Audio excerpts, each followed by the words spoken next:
India news महाराष्ट्रामध्ये आपलं स्वागत आहे। आज मुंबईतून आणि महाराष्ट्रातून एक मोठी बातमी समोर येत आहे, ती म्हणजे 17 नोव्हेंबर रोजी शिवाजी पार्क मैदानावर होणारी राज ठाकरे यांची मनसेची जी जाहीर सभा होती ती रद्द करण्यात आली आहे। स्वतः राज ठाकरे यांनी आज आपल्या पक्षाचा जाहीरनामा जाहीर करताना ही माहिती दिलेली आहे। आपण पाहिलं तर 17 नोव्हेंबरला बाळासाहेब ठाकरेंचा स्मृती दिन आहे आणि मोठ्या संख्येने या ठिकाणी शिवसैनिक जे असतात ते शिवाजी पार्क मैदानात येतात आणि त्यामुळे अद्याप शासनाच्या वतीने परवानगी जी आहे ते राज ठाकरे यांना मिळाली नाही आणि राज ठाकरे यांनी स्वतः सांगितलं की फक्त 1.5 दिवस शिल्लक राहिल्याने सभेची तयारी करणं शक्य नाही आणि त्यामुळे राज ठाकरे यांनी जी सभा आहे 17 नोव्हेंबरची ती रद्द केली आहे। तर दुसरीकडे आपण पाहिलं तर राज ठाकरे यांनी असं देखील सांगितलं आहे मुंबईत किंवा ठाणे असेल या ठिकाणी त्यांचे दौरे जे आहेत ते मात्र सुरू असणार आहेत।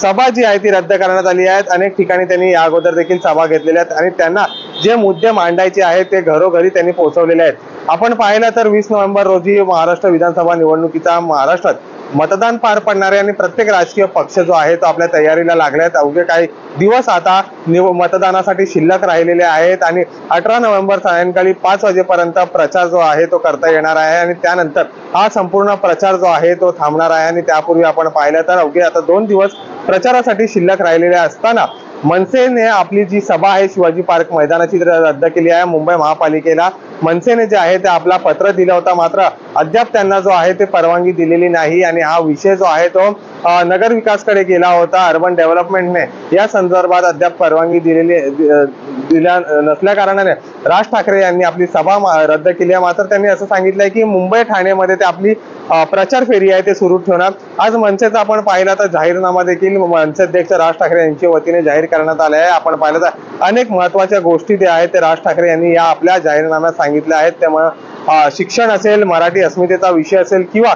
मूलभूत प्रश्नांचा विषय, या संपूर्ण विषय जे आहेत ते राज ठाकरे यांनी आपल्या आजच्या जाहीरनाम्यात मांडलेले आहेत। पण महत्त्वाचा विषय म्हणजे आपण पाहिलं तर 17 तारखेसाठी 2 पक्ष म्हणजेच मनसे आणि शिवसेना उद्धव ठाकरे गटाने अर्ज केलेला होता आणि दोन्ही पक्षांना अद्याप परवानगी दिलेली नाही। मात्र दुसरीकडे मनसेने आपली जी सभा आहे ती रद्द केलेली आहे आणि राज ठाकरे हे त्या दिवशी म्हणजे 17 तारखेला जे आहे ते मुंबई आणि ठाण्यामध्ये आपला जो प्रचार जो आहे तो मात्र सुरू ठेवणार आहे।